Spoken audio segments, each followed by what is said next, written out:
A gente está aprendendo sobre isso aqui, ó. Nascer de quem? De Deus. Toda a Bíblia é importante. Toda a Bíblia. Mas tem como a gente guardar a Bíblia do Gênesis ao Apocalipse aqui dentro da nossa cabeça? Eu acho que não. Eu acredito que não. Mas talvez eu esteja enganado. Talvez tenha alguém que seja superdotado. Pronto, consiga. Hã? Ah, mas o filme não conta, né? Eu estava falando do filme. O livro de Eli, filme muito legal, muito bacana. Mas eu acredito que não tenha. Bom, já que não tem como guardar tudo, a gente precisa sempre pegar aquelas partes centrais. Aquelas partes que fazem uma diferença absurda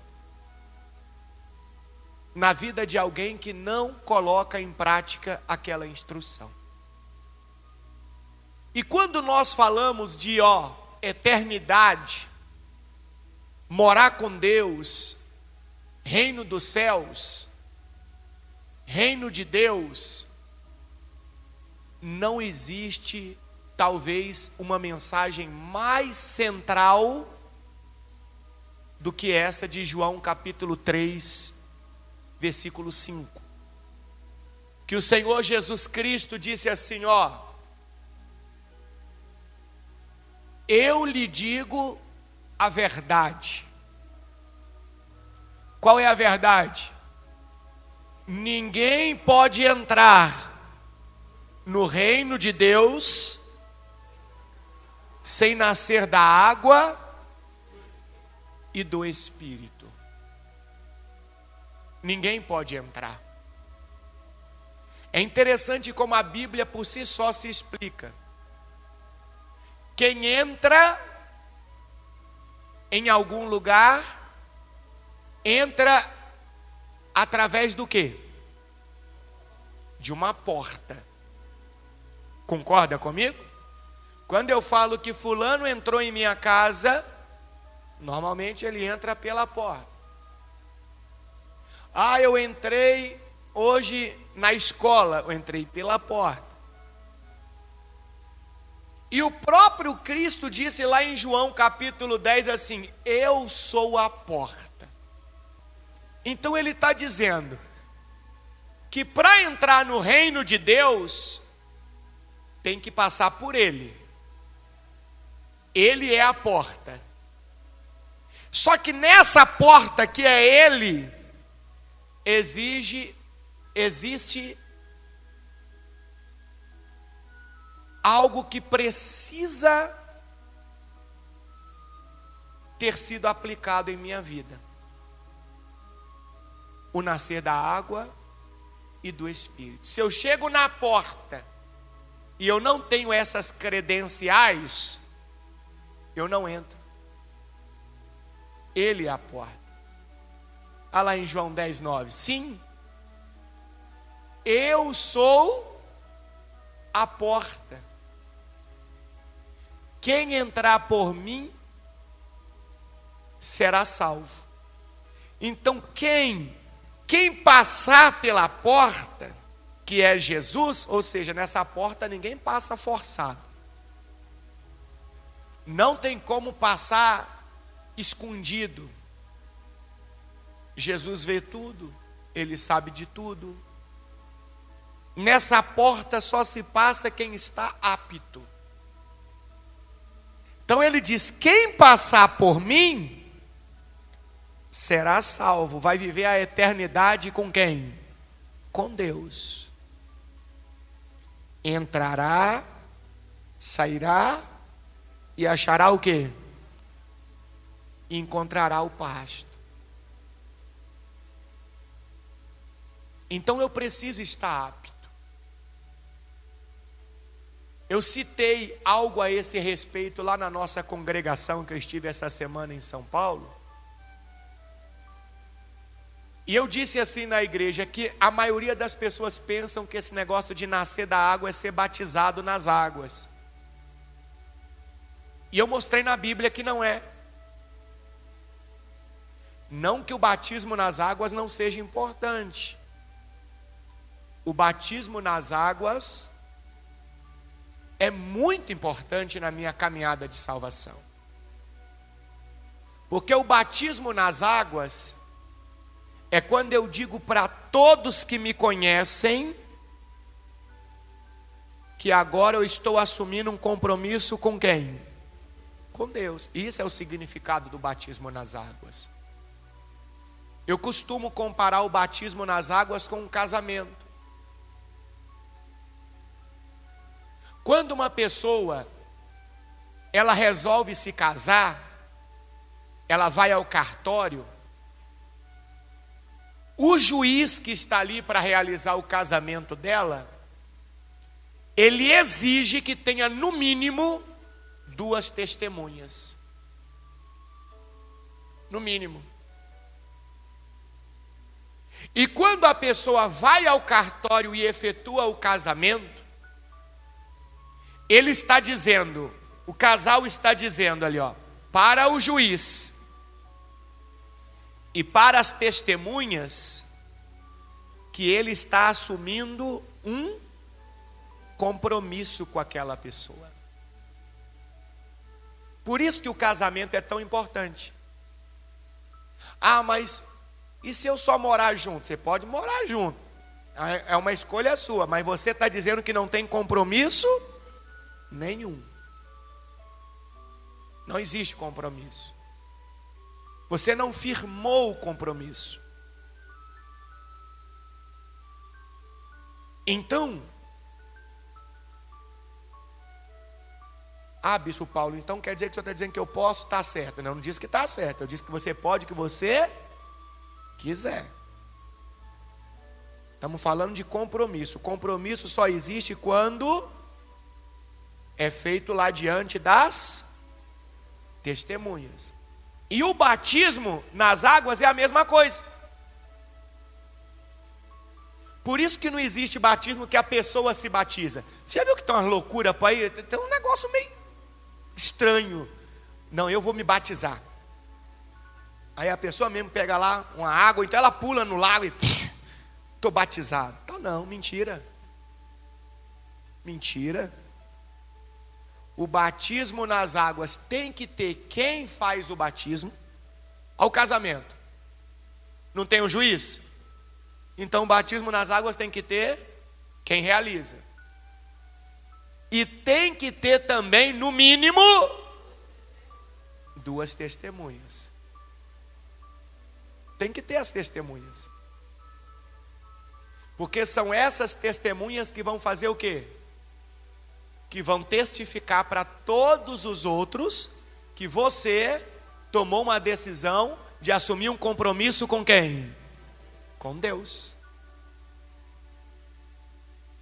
Por isso que não existe rebatizar. Já viu que tem pessoa que fala, não, todo ano na minha igreja batiza a gente de novo. Que isso? Eu vou mudar aqui a questão. Vamos voltar para o casamento. A pessoa casou ali com a esposa dele. Ó, casou. Pá! Todo ano tem que ir diante do juiz para casar de novo? Se ele cometeu uma falha ali, brigou, sei lá, com a mulher, enfim, não sei o quê, ele tem que ir lá no juiz para casar de novo? O que ele tem que fazer? Consertar. Não é isso? E uma pessoa que vai lá e foi batizada nas águas e tal, assumiu um compromisso com Deus.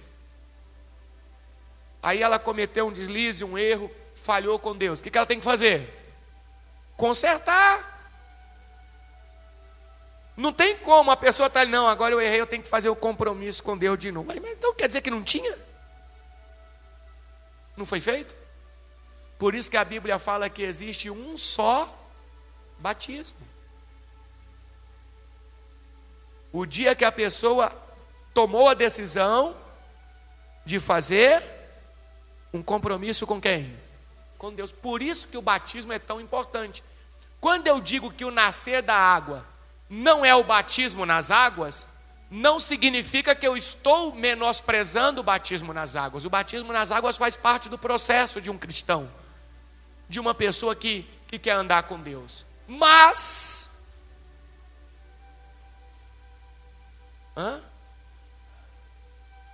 não é o nascer da água.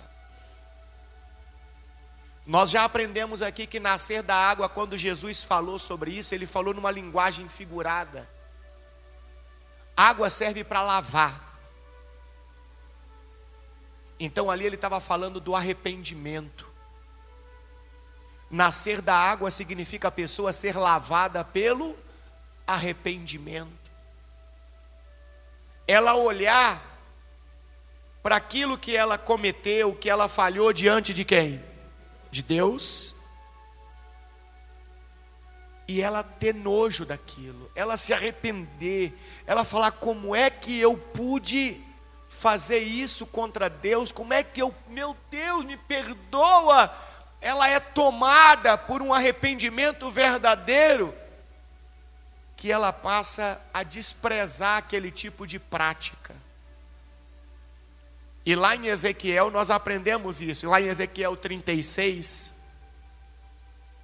aqui ó, aqui ela está mostrando Efésios 4:5, olha lá ó, sobre o batismo. O que está escrito ó?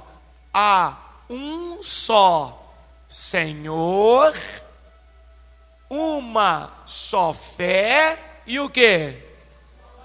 Um só batismo. Então saiu disso aqui, ó, já está fora da palavra de Deus.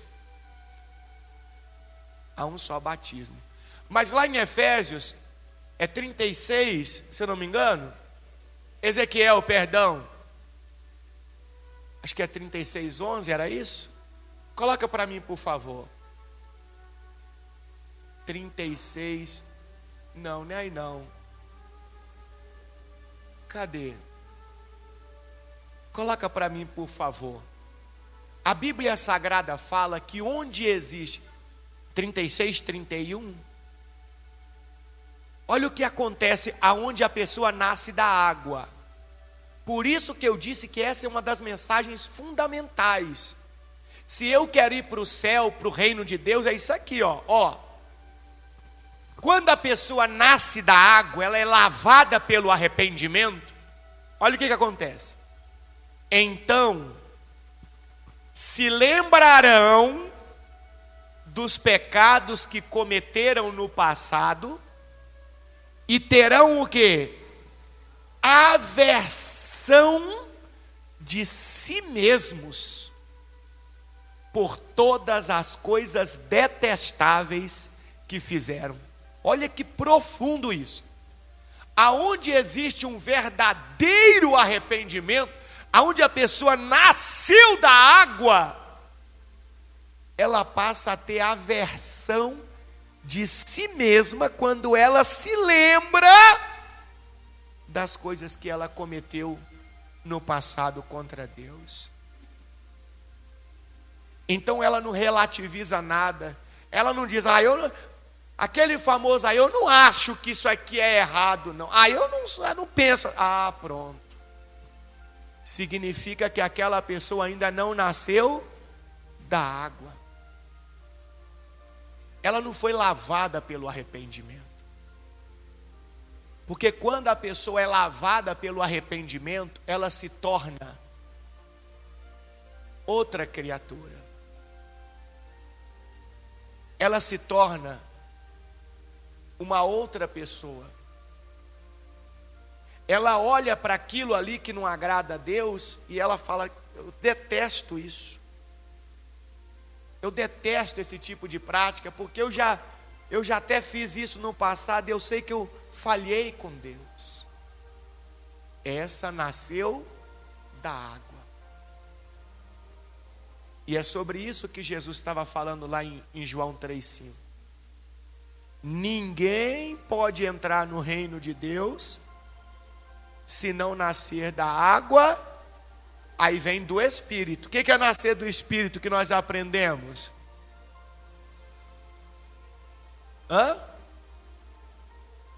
a pessoa passa a ter uma nova natureza. É gerado nela a natureza de quem? De Deus. Todos nós nascemos com qual natureza? Humana. Todo mundo nasceu com a natureza humana. Mas a palavra de Deus diz que aquele que nasce de Deus, nasce do Espírito, então ele primeiro faz morrer a natureza humana dele. Já não existe mais aquela natureza. Lei da física: 2 corpos não ocupam o mesmo espaço. Não tem como. Então, para que Deus gere em mim a natureza dele, eu tenho que primeiro fazer morrer a minha natureza humana. Por isso que a gente usa o termo fulano nasceu de Deus. O que existe nele agora é a natureza de Deus. E nós aprendemos aqui que ele se torna semelhante a quem? A Deus. O que tem nele agora é a natureza de Deus. É o Espírito de Deus que guia ele. Porque enquanto ele está revestido da natureza humana, ele é inclinado para as coisas da onde? Do mundo. Ele é inclinado para as coisas do mundo. Natureza humana, inclinação para as coisas do mundo. Natureza de Deus, inclinação para as coisas de quem? De Deus. Gente, isso tudo que a gente está aprendendo aqui é tão importante, porque não adianta ser crente, ter milhares de anos na igreja, conhecer a Bíblia inteira, ter um título de pastor, de obreiro, de diácono, de bispo. Jesus Cristo disse: se não nascer da água e do Espírito, não vai entrar no reino de Deus. Não vai. Então, hoje nós vamos aprender o seguinte: como que vive uma pessoa que nasceu de novo? Será que ela vive igual aos outros? Eu vou mostrar para você e aprender junto com você na Bíblia que não tem como. Se minha vida, se meu modo de viver é parecido com o outro que não nasceu de novo, significa que eu também ainda não nasci de novo. Meu modo de viver é diferente, tem que ser diferente. Se não está sendo diferente, é que eu continuo sendo o mesmo. Talvez eu dê uma melhorada. A gente não fala muito assim: nossa, fulano depois que foi para a igreja melhorou tanto. Que bom, melhorou, mas ainda não pode entrar no reino de Deus. Por quê? Porque não nasceu de novo. Só vai entrar quem nascer de novo. Então vamos aprender como vive uma pessoa que nasceu de novo. Quero começar com você lá em 1ª Epístola de João, capítulo 2, versículo 15. 1 João 2,15. Isso aqui é aqueles que nasceram de Deus, hein? Nasceram de novo. Nasceram da água e nasceram do Espírito. Como que ela vive? Como que ele vive? Qual é o modo de viver desta pessoa? Então aqui começa dizendo assim: não amem este mundo e nem as coisas que ele oferece. Pois quando amam o mundo, o amor do Pai não está em vocês. O que é amar? Amar é dar importância. Então o texto sagrado está dizendo que aquele que nasceu de novo, aquele que nasceu da água e nasceu do Espírito, ele já não dá mais importância para esse mundo e para as coisas desse mundo. Porque ele já não pertence mais a este mundo. Ele agora tem outra natureza, a natureza de quem?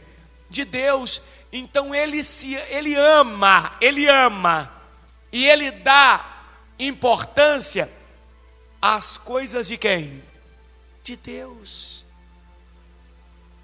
As coisas de Deus, a palavra de Deus, ao reino de Deus, a vida com Deus. Então comece a observar, a pessoa que nasceu de novo, ela não ama o mundo e nem as coisas do mundo. Bispo Paulo, eu ainda dou muita importância para as coisas do mundo. Talvez você melhorou bastante se tornando um crente, mas ainda não nasceu de novo. E se não nasceu de novo, não pode entrar no reino de Deus. Continua comigo. Versículo 16. Porque o mundo oferece apenas o desejo intenso por prazer físico, o desejo intenso por tudo que vemos e o orgulho de nossas realizações e bens. Olha que interessante. O que o mundo me oferece? Desejo intenso pelo prazer, o quê? Físico.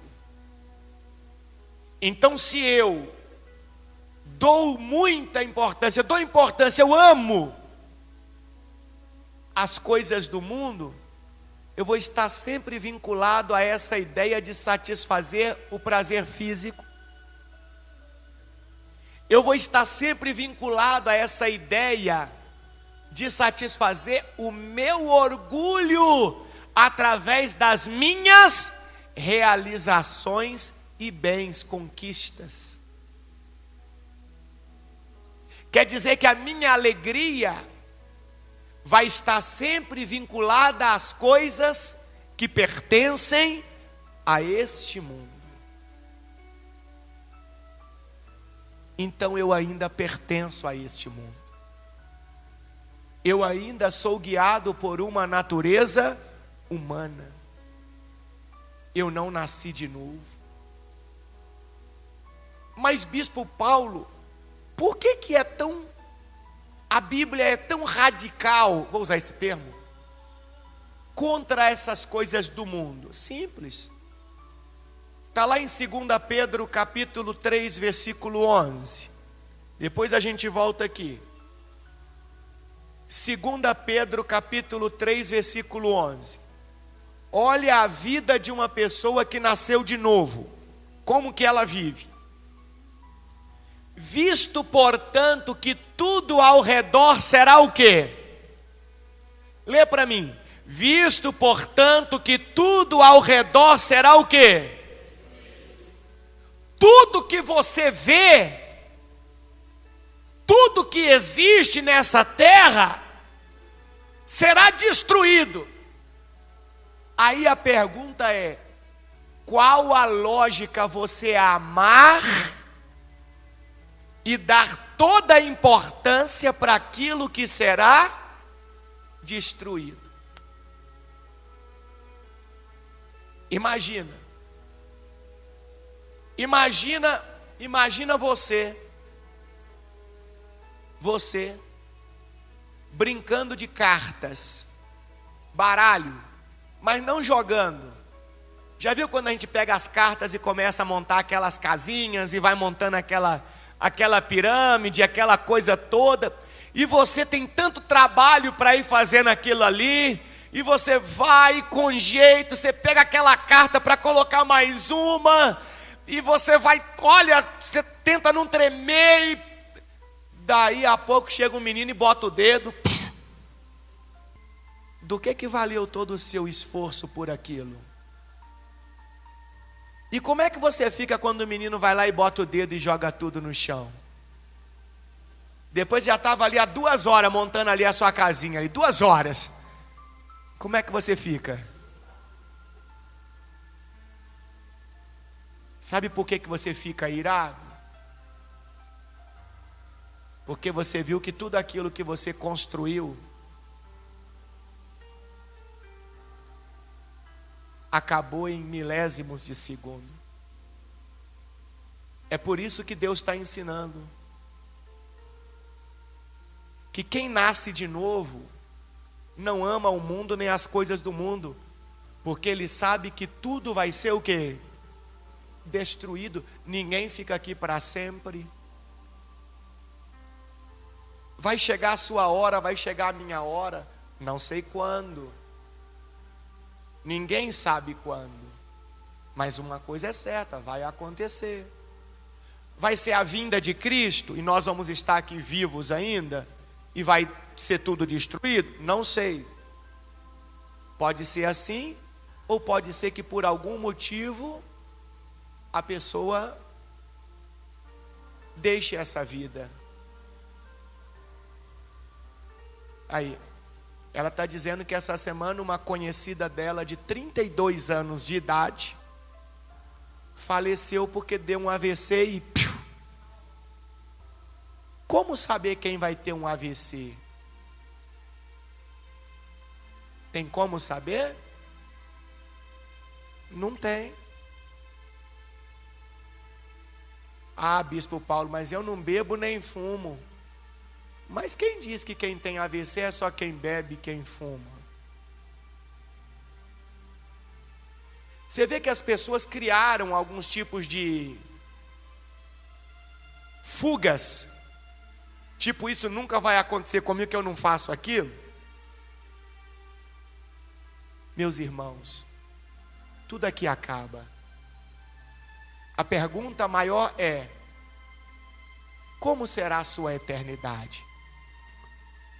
Será com Deus? Ou será no abismo?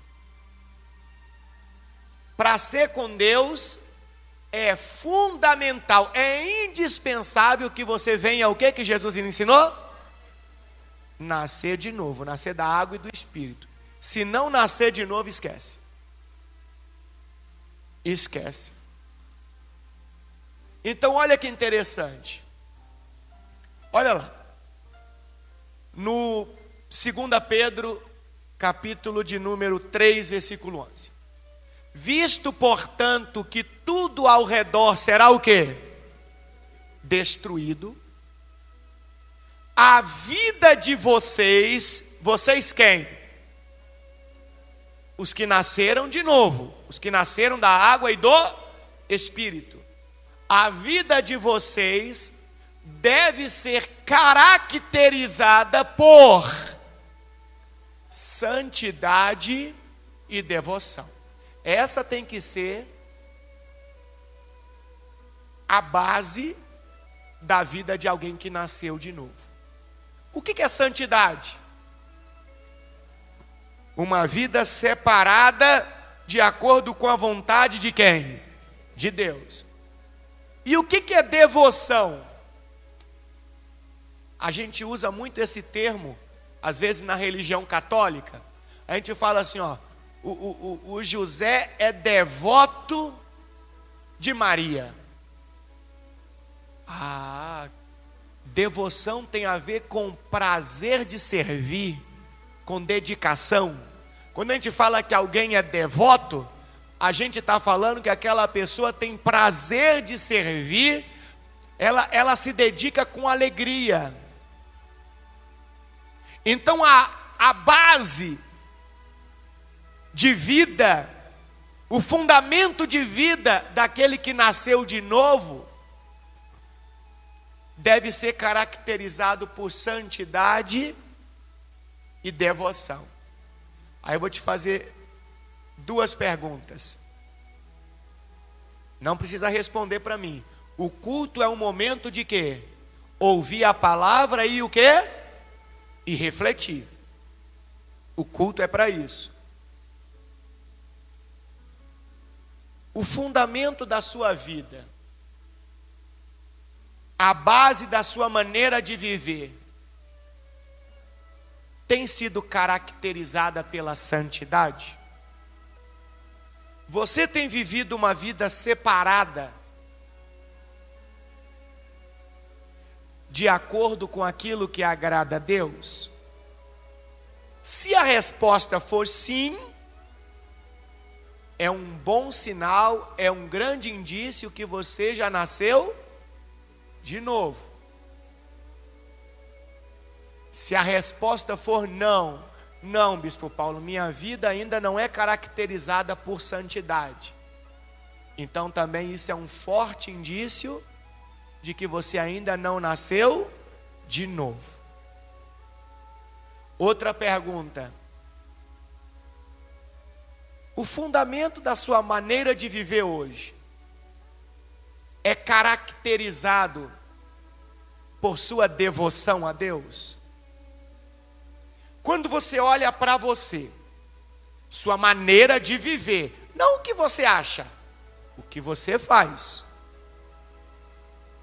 sua maneira de viver é caracterizada por um prazer de servir a Deus? É caracterizada por uma alegria de servir a Deus? De estar com Deus? Se a resposta for sim, então é um forte indício que você já nasceu de novo.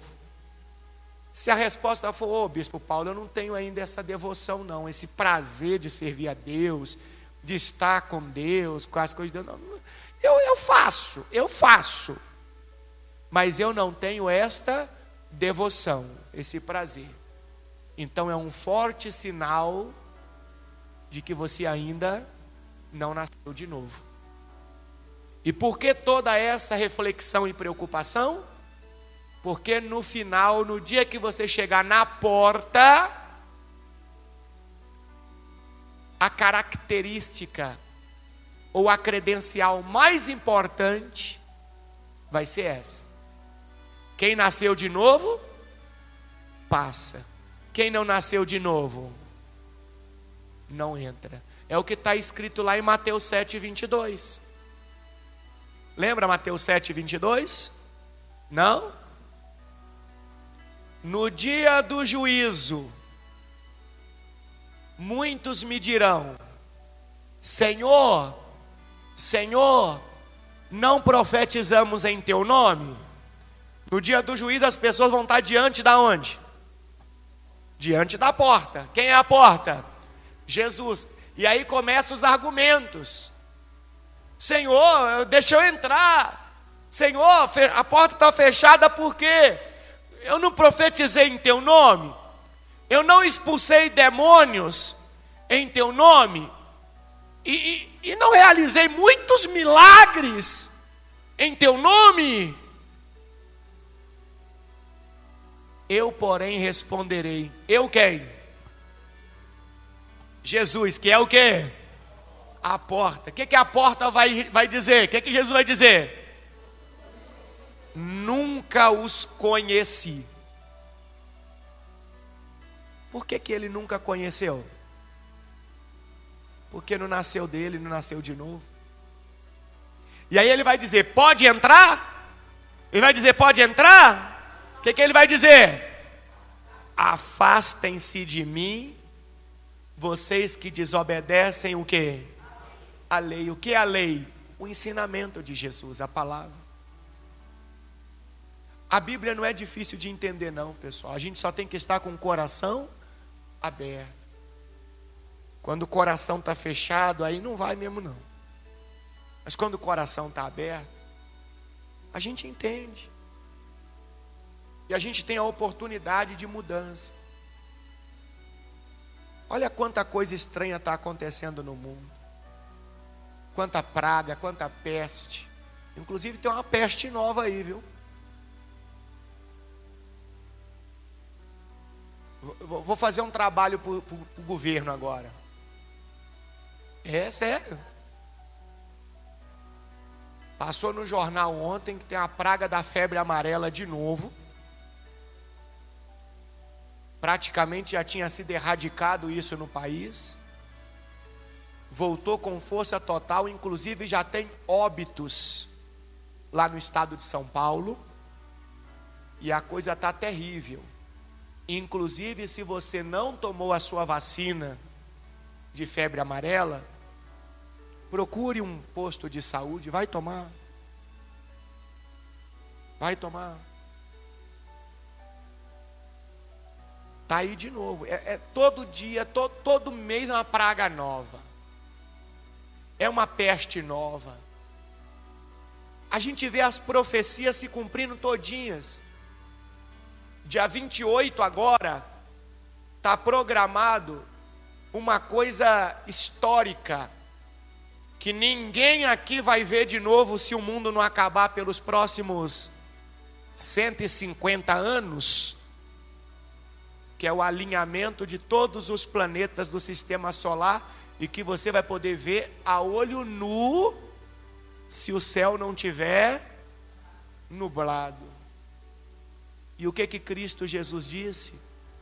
Que quando estivesse se aproximando a vinda dele, haveriam sinais nos céus.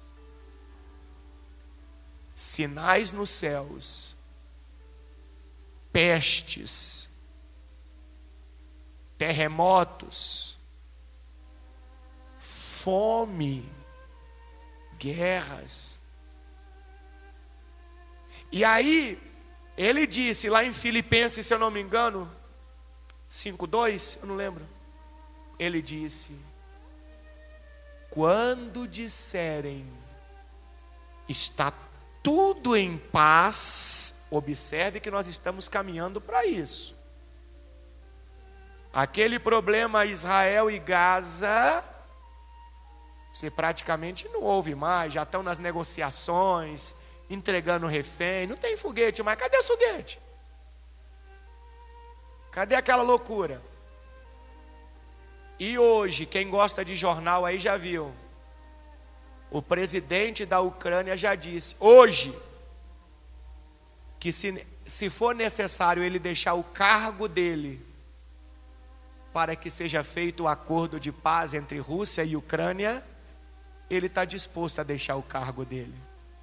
Então está tudo se encaminhando para isso aqui, ó. 1 Tessalonicenses 5:3. O que está escrito? Quando as pessoas disserem, tudo está o quê? Em paz e seguro, então o desastre lhe sobrevirá tão repentinamente como iniciam as dores de parto de uma mulher grávida, e não haverá como escapar. Por que está falando como se iniciam as dores de parto? Porque quando a mulher começa a sentir as dores, ela não ganha o menino na mesma hora. Demora ali algumas horas, ou minutos, não sei, dependendo da mulher, ou dia, mas não tem para onde correr. Ela começou a sentir as dores de parto, vai ter o menino. Sabe o que significa isso aqui? Isso aqui é escatologia. Isso aqui está dizendo que quando todo mundo disser, está tudo em paz, olha que beleza, foi tudo resolvido, as guerras agora. Aí começam os 7 anos que o Apocalipse fala. O relógio do Apocalipse, ele recebe o start. Por isso que a Bíblia fala, então o desastre lhe sobrevirá. Porque quando esse relógio disparar, é o que nós chamamos de final dos tempos. É aonde Pedro está falando que tudo vai ser o quê? Destruído. O que eu estou pregando para vocês aqui, eu vou repetir mais uma vez. Quase não se ouve esse tipo de pregação por aí mais. Porque esse tipo de pregação diz que assusta as pessoas, que as pessoas deixam de vir na igreja. Mas a igreja não é para nos preparar para a vinda de Jesus? Então qual é o tipo de pregação que tem que ter na igreja? Esse tipo de pregação. É isso que nós precisamos, pessoal, aprender o que Jesus ensinou. Estarmos preparados. Não sabemos quando vai ser nem como vai ser, mas que possamos ser pessoas que nasceram de novo. Se você nascer de Deus, nascer da água e do Espírito, não importa se você morre hoje, se você morre daqui 100 anos, se Jesus vem hoje, ou se Jesus vem daqui 50 anos. Você está salvo. Você tem a credencial para passar pela porta. Continuando lá em Pedro. A gente estava onde? No versículo 11, né? Então, olha lá. Então, a estrutura de vida de quem nasceu de novo é caracterizada por quê, pessoal? Santidade e o quê? E devoção. Continuando. Essas pessoas, elas conduzem a vida delas, os que nasceram de novo, esperando o quê? O dia de Deus. Ela já fica esperando o dia de Deus. Ela vive esperando o dia de Deus. O que é o dia de Deus? O dia do juízo.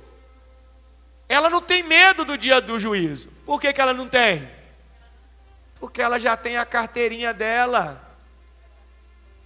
Ela nasceu de novo. Ela já está habilitada a passar pela porta. Tem gente que fala, não, vamos falar desse negócio de juízo, de não sei o que, não. Ó, esse daí, meu Deus, já mostrou que não está preparado. Não está pronto. Mas aquele que já está habilitado, ele vive esperando o dia de Deus e já antecipando a sua vinda. Ele fala, olha, Jesus está chegando logo, hein? Vai ser breve, hein? Ó, essas coisas logo vai acabar tudo. Ele vai antecipando a vinda de Jesus através de palavras. Por quê? Porque ele já tomou a decisão dele. Nesse dia, no dia do juízo, o que o Senhor vai fazer? Ele incendiará o quê? Os céus e os elementos. O que acontecerá com os elementos? Se derreterão em chamas. Para que você fica dando tanta importância para o mundo e para as coisas do mundo? Vai acabar tudo. Você deveria dar importância para as coisas de quem? De Deus. Isso, as coisas de Deus são eternas. Essas são eternas. As coisas do mundo, passageiras. Versículo 13. Nós, porém, aguardamos com grande expectativa os novos céus e a nova terra que ele prometeu. Um mundo pleno de quê? De justiça. Mas nada disso aqui será físico. Porque tudo que é físico morre. Me dê um exemplo de alguma coisa física que não morre. Tudo morre, a ciência, que todo mundo, não, acredito só na ciência. Tá bom, a ciência diz que o sol está morrendo. Por quê? Porque o sol é o quê? É físico. A planta morre, o animal morre, o ser humano morre, tudo morre. Tudo que é físico morre. O que não morre é aquilo que é espiritual. Então esse novos céus e a nova terra, nós estamos falando de uma criação, não posso nem chamar de criação, porque a Bíblia fala que tudo isso já está preparado desde a fundação do mundo. Ou seja, esses novos céus e essa nova terra já está pronto. Mas tudo é de forma espiritual.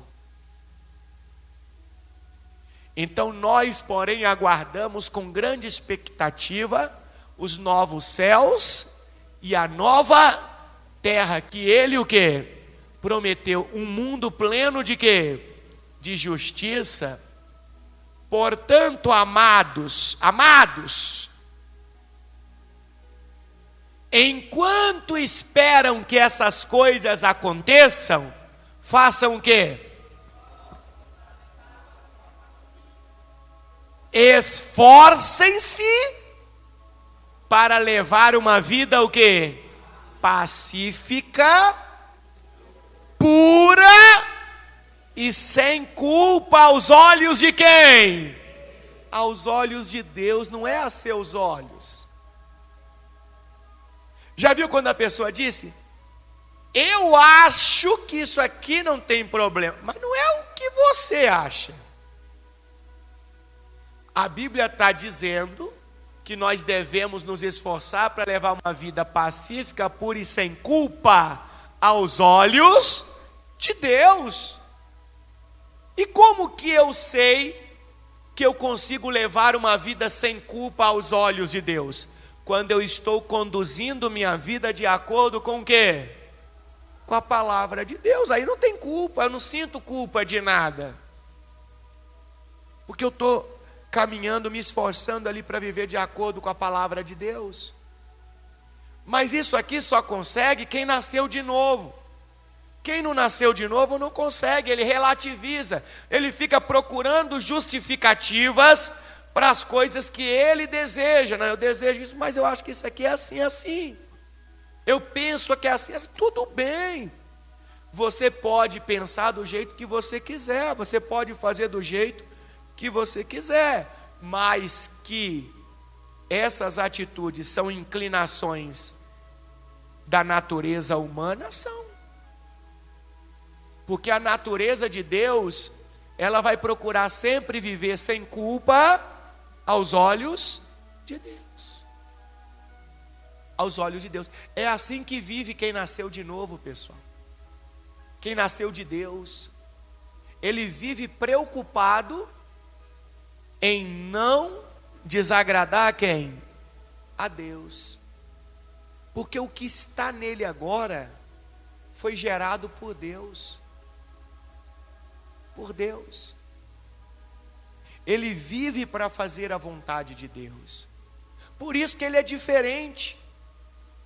Tem gente que fala assim: fulano, olha, sei não, viu? Depois que você foi para a igreja aí, olha, você está diferente, viu? Acho que você ficou meio maluco, meio doido. Mas é claro que ele tem que ser diferente.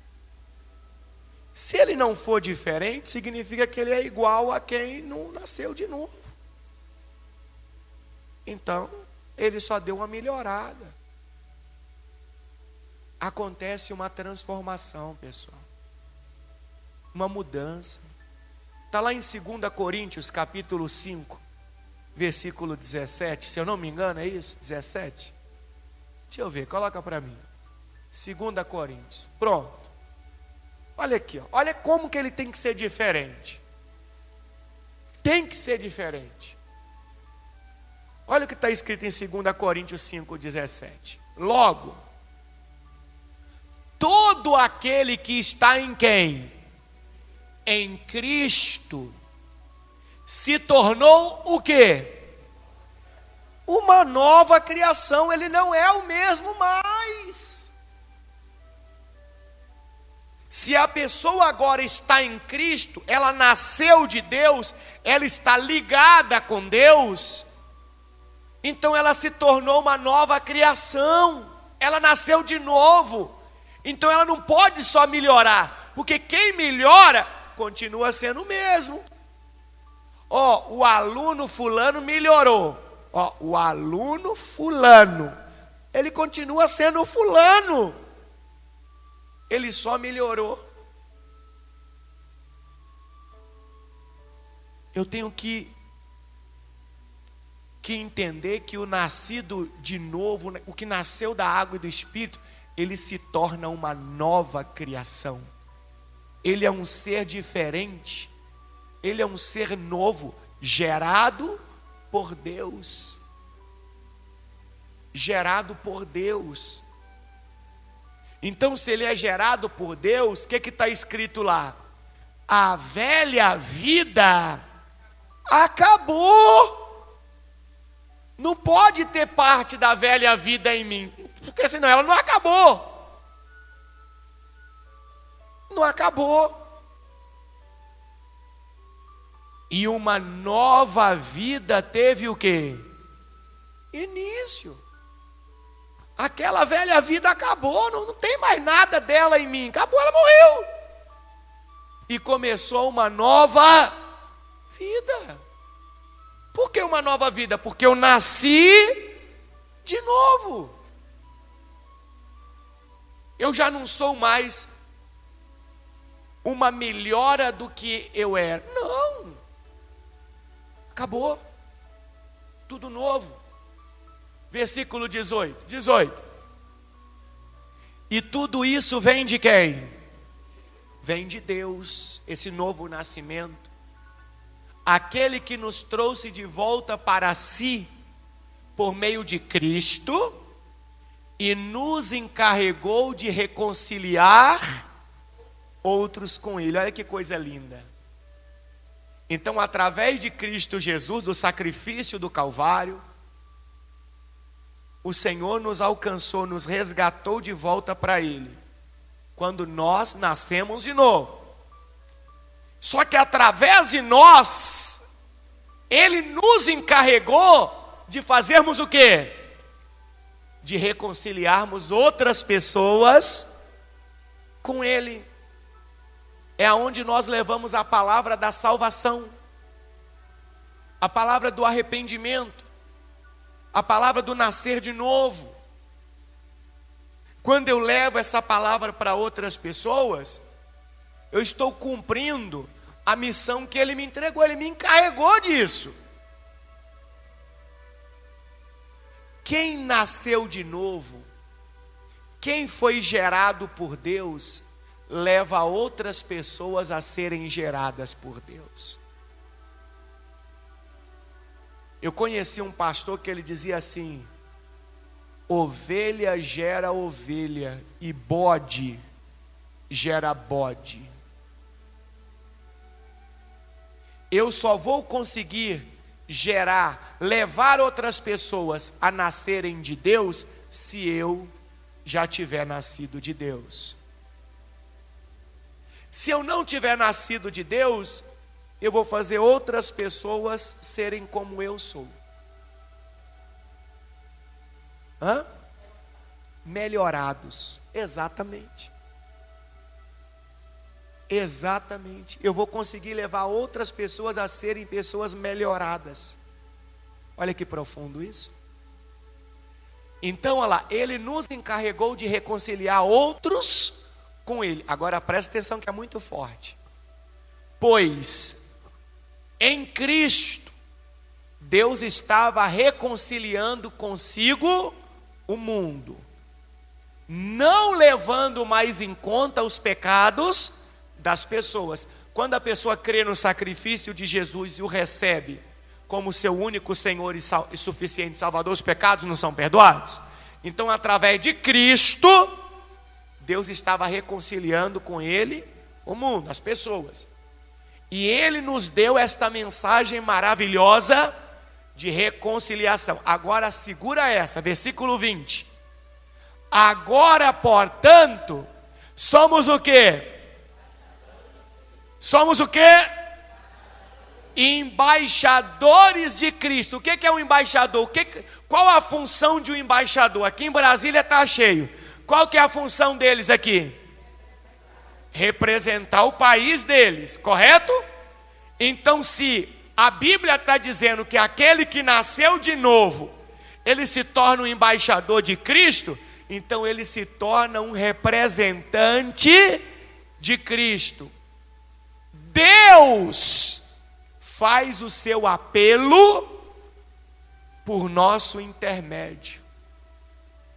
Hoje Deus está fazendo o apelo dele aqui, ó, por nosso intermédio. Falamos, aqui que é forte, ó. Falamos em nome de Cristo quando dizemos o quê? Quando dizemos o quê? Sabe quando é que uma pessoa fala em nome de Cristo de verdade? Quando ela fala do arrependimento e da salvação. Se você chega aqui e fala assim para ela, ó, fulano, vamos para a igreja porque Jesus vai mudar a sua vida, vai te curar. Você não está falando em nome de Cristo. Você está falando em seu nome. Porque em lugar nenhum na Bíblia está escrito que Ele mandou você falar em nome dEle, que a pessoa ia vir e Ele ia curar ela. Não tem na Bíblia. Você está falando em seu nome.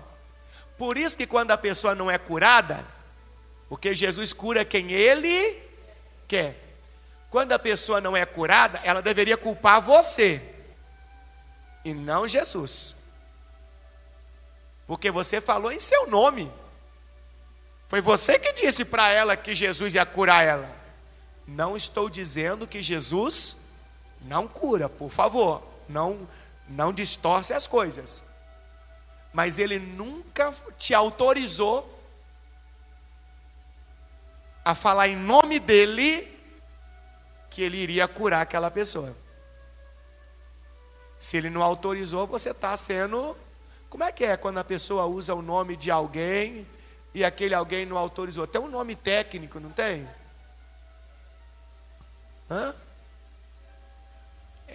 Estelionato. Pode ser uma espécie de estelionato, mas tem um nome certo.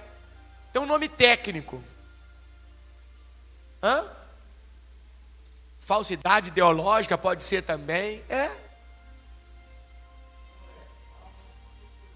Falso testemunho também pode ser. Então, nós somos embaixadores de Cristo. E falamos em nome dEle, aqui Ele está autorizando. Quando dizemos o quê? Reconciliem-se com Deus. Aí você está autorizado. Aí você falou em nome de Cristo. Mas eu pergunto para você, quantos crentes estão falando em nome de Cristo de verdade hoje? Quantos crentes você vê chegando para alguém assim, dizendo assim, fulano, você precisa se reconciliar com Deus, rapaz. Não enche a igreja. Então o crente está preocupado com encher o templo, o local de culto. Que triste. Nossa preocupação deveria ser levar pessoas para o reino de quem? De Deus. Povoar os céus e não o local de culto. É bom ver o local de culto cheio? É bom. É muito gostoso, é maravilhoso, é prazeroso. Mas o que adianta se o local de culto estiver cheio de pessoas, mas pessoas melhoradas, pessoas que não nasceram de novo? Você já pensou que triste? Pensa comigo, que triste vai ser o dia do juízo. Uma pessoa que só foi melhorada não poder passar pela porta. Eu não sei se esse contato vai existir, eu não sei como é que vai ser. Mas a gente imagina coisas. Essa pessoa olhar para o outro que falou, entre aspas, em nome de Cristo para ela, mas não estava autorizada a falar aquilo. Falar, vem cá, foi você que me chamou para ir para a igreja. Por que você não falou para mim que eu tinha que nascer de novo? Por que você não falou para mim que eu tinha que me reconciliar com Deus? Você só falou para mim que Ele ia mudar a minha vida, que Ele ia me prosperar, me curar. Se você tivesse falado para mim que eu tinha que me reconciliar com Ele, tudo bem que talvez eu não ia nem fazer, mas pelo menos eu ia estar o quê? Ia estar ciente. Por que você não falou? Você já imaginou? Gente, a salvação, ela é proposta a todos. Mas Deus não obriga ninguém a aceitar. Ele fala conosco, Ele faz o apelo. Isso aqui que você está ouvindo hoje é um apelo. Um apelo para você fazer morrer sua natureza terrena, nascer da água e do Espírito e passar a viver uma vida de alguém que nasceu de novo, nasceu de Deus. Você quer ver um exemplo claro que Deus não obriga ninguém a nada? Quanto tempo Jesus ensinou e pregou para Judas? Quanto tempo Judas ouviu a pregação de Jesus? 3 anos mais ou menos. Jesus sabia que Judas iria trair ele? Sabia ou não sabia? Será que Jesus foi trabalhando, pregando, ensinando para ver se ele mudava? O que você acha? O que você acha, sim ou não? Mas na hora que Jesus viu que a escolha dele era outra, Jesus olhou para ele lá na mesa da Santa Ceia e falou: vai logo fazer o que você tem que fazer. Como quem diz, não tem mais o que falar para você, não. Não tem mais o que dizer, já falei muitas e muitas mensagens, pregações, mas você não quer. Então, vai logo fazer o que você tem, que você quer fazer. E o que Judas faz? Ele fala: ô Senhor, me ajuda, eu estou mal, Senhor, eu estou pensando besteira. Ô Jesus, é assim que ele faz? Não, a Bíblia fala que ele faz o quê? Se levanta e vai fazer o que ele queria. Aí Jesus correu e agarrou ele, não foi? Falou: não, meu filho, não vai não. Pedro, tranca a porta, Pedro. Não deixa o Judas sair não. Vamos orar por ele. Gente, vamos aqui dar as mãos. Vamos orar pelo Judas, gente, vamos. Foi isso que ele fez? Não. Porque o Senhor nunca vai nos obrigar a nada. Se você quiser nascer de novo, pode ter certeza que você vai alegrar muito o nosso Deus. Porque você vai estar recebendo sua credencial de salvação. Agora, se você não quiser, não tem o que fazer. Deixa eu finalizar lá em 1 João, capítulo 2, nós estávamos no versículo 17. Vou finalizar lá, depois se ela encontrar ali do Judas, ela coloca. Hoje nós estamos aprendendo sobre como é a vida de alguém que nasceu de novo. Como que ele conduz a vida dele. Nós vamos aprender semana que vem quais são as características evidentes de quem já nasceu de novo. Porque às vezes você está ouvindo todas essas pregações e está assim: meu Deus, será que eu já nasci de novo? Porque assim, pelo que eu estou entendendo, tem algumas coisas que está tudo assim, padrão assim e tal. Mas aí nós vamos ver na Bíblia características nítidas de quem já nasceu de novo. Aí você vai olhar: tem, não. E é a hora da verdade. Sim. Já pensou a pessoa? Sim. Ela já está dando pula na que chega na última. Não. Nossa. Mas isso é bom para a gente refletir, aprender, mudar. Cadê? 1 João que a gente estava, capítulo de número 2, versículo de número 17, se eu não me engano. Coloca aqui na tela, por favor. É no 16 que a gente estava, volta. Olha lá. Porque o mundo oferece apenas o desejo o quê? Intenso por prazer o quê? Físico. O que mais? O desejo intenso por tudo que vemos e o orgulho de nossas realizações e o quê?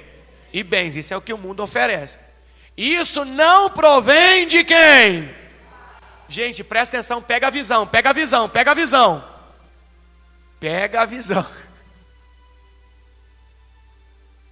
O orgulho de nossas realizações e bens. Isso não provém do Pai, mas de onde? Do mundo. Já viu aquelas pregações assim? Você tem que ter, você tem que ser grande, porque Deus é rico, você tem que ser rico, você tem que crescer, Você tem que sentir que você venceu. Você tem que se orgulhar das suas conquistas. Orgulho de nossas realizações e bens. Isso não provém de onde? Do Pai. Mas da onde? Do mundo. Cuidado com o tipo de pregação que você acha que vem de Deus. Cuidado. Veja como que a pregação bíblica tem sido distorcida. E as pessoas estão inclinadas para a natureza humana, para as coisas do mundo, e não estão nem percebendo que estão ficando distantes do reino de Deus. E este mundo, o que acontece com esse mundo? Paz. E com ele tudo que as pessoas tanto desejam. Mas quem faz o que agrada a Deus, o que acontece com essa pessoa? Vive para sempre. O que é viver para sempre? Ter a eternidade ao lado de quem? De Deus. Que eu e você possamos nascer de novo. Que eu e você possamos nascer da água e do Espírito. Que eu e você possamos viver para sempre. Quando partiremos? Não sei. Não sei se eu vou no seu velório, ou se você vai ao meu, ou se não vamos ao de ninguém, porque Cristo vem antes. Mas se eu for no seu, que eu possa chegar lá e ler essa mensagem, que você vive eternamente agora, porque você nasceu de novo. Se você for no meu, que você possa chegar lá e se lembrar dessa mensagem, que o bispo Paulo vive eternamente agora, porque nasceu de Deus. E se Cristo Jesus vier enquanto estivermos todos vivos, que possamos nos alegrar no momento do arrebatamento, e termos a alegria de sabermos que vamos viver eternamente, porque nascemos de Deus. Ela está mostrando aqui, olha lá, o Judas, João 13:27, que eu falei que Jesus não impede ninguém. Olha o que está escrito: quando Judas comeu o pão, o que aconteceu? O que aconteceu? Engraçado, por que foi quando ele comeu o pão?